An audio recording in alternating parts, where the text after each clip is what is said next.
Hello and welcome to Colour Me Crazy. So today I'm going to give you an introduction to portraiture. First things first is you want to actually start with a canvas that isn't white. This is so you can see what you're doing a little bit more clearly. Then what I'm doing is I'm working out where the start of the forehead is, and then I'm working out the start of his hairline. After that, I'm working out where the bottom of the chin is, roughly, and the left and the right sides of the face.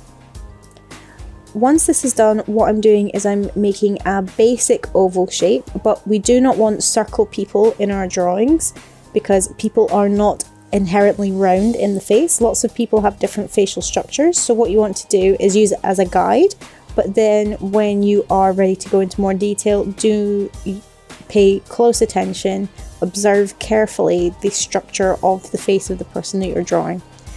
What I'm doing next is I'm working out where the collar of the shirt is, and it looks like I have scaled slightly up from the reference images that I'm using, so it will be slightly off. And I've noticed that he is turned down really low past 2 eyes, so I can see your boy J-Hope a bit more clearly. Then what I'm doing from that is working naturally from the middle out the way, working out where the shoulders are, where the collar of the jacket is, just trying to get everything in relatively the same place as it is in the reference image. And you can see I've got them side by side with each other. If you're drawing with pencil and paper and a printed out picture or a picture on the screen, or if you're drawing in Photoshop, it is a good idea to have the images next to each other so that you can see them side by side and that you're accurately transferring over the right proportions and scale. Now you can see that I brought up a guide. So in this guide, what you can see is some lines. So these are generic basic rules that you can apply to try and help work out particular areas of the face. So what I'm doing in my drawing is I've worked out where I think the lips, chin and nose are, and then I'm going in and drawing the outline of one eye only. Now there's a rule with eyes that they can be used as a measurement. So there's a gap the same size as your eye between both of your eyes. So if you know what one eye lengthwise is, you can work out where the other one is. And from there you can do a lot of things.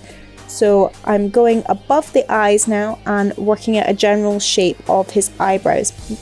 Then from there I'm drawing 2 lines down. This is generally the width of the person's nose.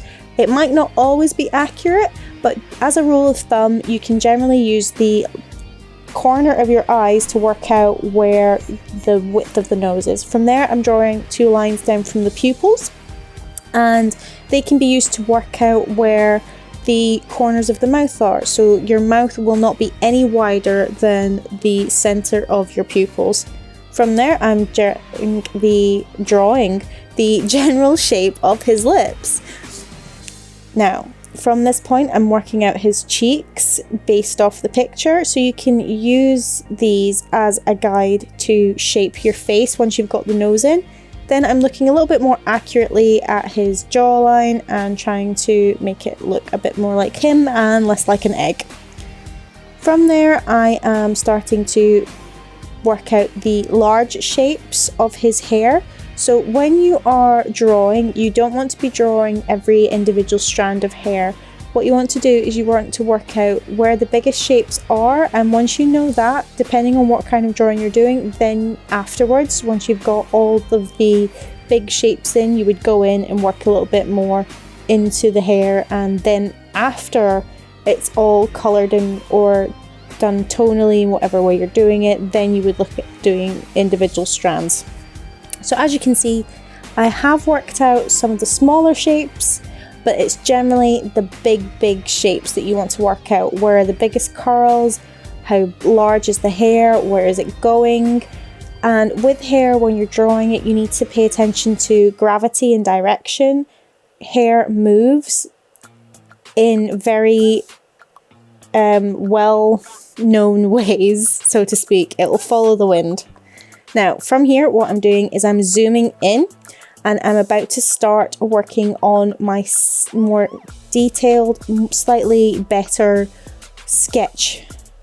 So I've zoomed in on both, so I'm paying attention to one eye and one eye only again. So I'm trying to get them at the same sort of zoom so that I can see them at the same size. Now, once again, I am not adding tone at this point. I am only working out the shapes. So it's one of the basic 6 visual elements is line, and you are only at this point, if you're following along the way I'm doing it, you would only be looking at line. Because I'm treating this as a traditional style painting in a more realistic version. So I'm trying to accurately represent the way that J-Hope's face is. And hopefully the end result will look like him. While I'm recording this voiceover, I haven't finished the drawing yet, so I've only gotten started on the painting. Now, as you can see there, from the eye socket you can work out where the brow bone is if you follow the curve along. And then I'm not indicating where any individual hairs are on his eyebrow, just where it is. Then I've gone in and worked out some smaller shapes that are in the eye while I'm zoomed in like this. From here, I'm going to be a little bit more detailed with the hair because this is a slightly neater sketch. So one of the great things about Photoshop is that you can manipulate the opacity of layers. And once you've got a base sketch in, you can go and work out details, and it's not like you have to rub out and damage your paper and leave all these heavy lines. Now in the background I have got royalty-free background music of BTS's songs from, I think it's K-pop royalty free if you are looking for them yourself. Now as you can see in this picture, you can't actually really see either of J-Hope's ears, but as a rule of thumb, your eye normally starts about your eyebrow to the around about your eyebrow to the top of your eye, and it ends at the bottom of your nose if you are perfectly in proportion, but most people aren't, so once again it's just a general rule of thumb. Now as you can see, I just keep working in and trying to figure out where the big shapes of the hair are, and I'm being a little bit more detailed this time, working out where some smaller chunks are. If you want to support me, you can find me on Patreon, link in the description. Please like and subscribe. And for those who do want to support me at Patreon, you can get access to a lot of early access content and do some voting, polls and shout outs.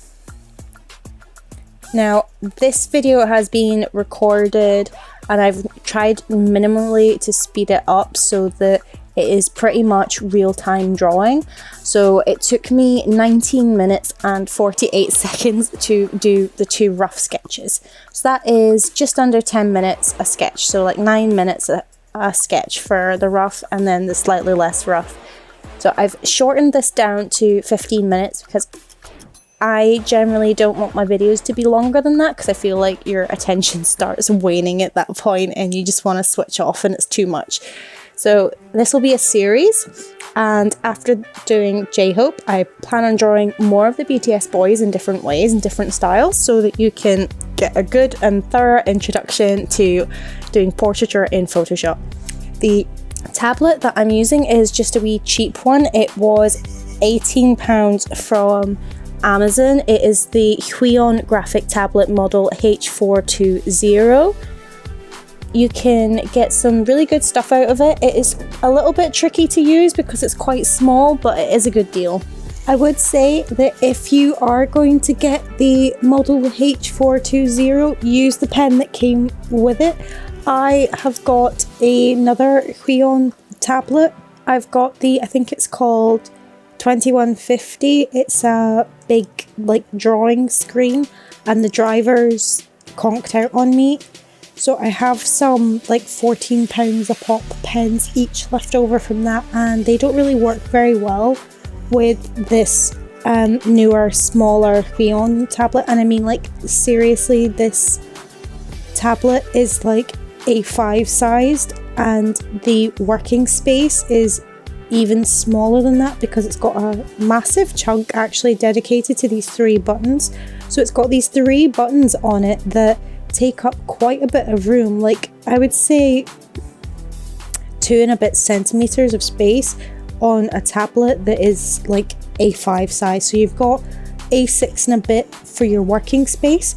When you do use a tablet like this, it is super important, if it's not a drawing screen, that when you are drawing that you hold it in line with your screen, because you can't look at your tablet while you're drawing if it's not a screen tablet, which means that you need to make sure that your tablet's lined up so that the lines that you draw are in the right place. Otherwise, what will happen is that you will draw one line and you think it's going to go one way, and then all of a sudden your tablet lines are playing Ring Around the Rosies with you, and it's really just totally awful. I would say though, as a starter tablet, the HUION H420 is definitely a good buy. You should not be spending hundreds or even thousands of pounds on your first graphics tablet. You have no clue how to use it. You might never use it again. You could break it. You could decide that you really don't like this way of working. So it's definitely better to try something cheaper. It will be a little bit difficult to use because they do have a certain skill curve for you to get the hang of them. It took me, I think, a year to try and work out how to use a graphics tablet because I had a Wacom Intuos, a flat one. It was like £50 and I hated the thing. It was a disaster. So there's a button in Photoshop. It looks like a dartboard bullseye and it's got a wee pen floating on top of it. This controls your brush pressure, and if that isn't turned on, then you're going to really struggle to draw in Photoshop, because what this does is it gives you a wider range of control over your pen strokes, brush strokes, whatever tool you're using, and you'll find it much easier to draw if this is turned on. So you can see in the video, while I've been talking about other things, I have worked out the general shape of the face and I'm going into some more detail. I'm working out some shaded areas. So by doing this, all I'm doing is drawing a general shape of where I think the shade is, and I have worked out a little bit more detail of the shape of his nose, and then I'm working in some areas of the hair that were covering the eye. I'm zooming in and I'm filling in the slight details, not every detail, just slight areas of interest of J-Hope's second eye. Trying to make sure it matches up, changing the shape of the nose ever so slightly where I have mucked up. So these lines won't actually be visible by the end of the painting. This is purely a guide for where you put your marks down. From there, I've zoomed in onto his mouth and I'm following the shape of his mouth to draw out. So you can see he's got quite a deep V that's actually a much paler colour on his lips, so I've taken note of that, and then I am trying to draw out his bottom lip. So he's got quite a thin top lip and a thin bottom lip as well, but his bottom lip is bigger than his top. Now I've drawn it slightly wonky, so I'll need to fix that when I come into doing the painting. So the rough sketch is actually almost nearly done now. So from here I'm just double checking the shape of the jaw, working out more of the shaded areas.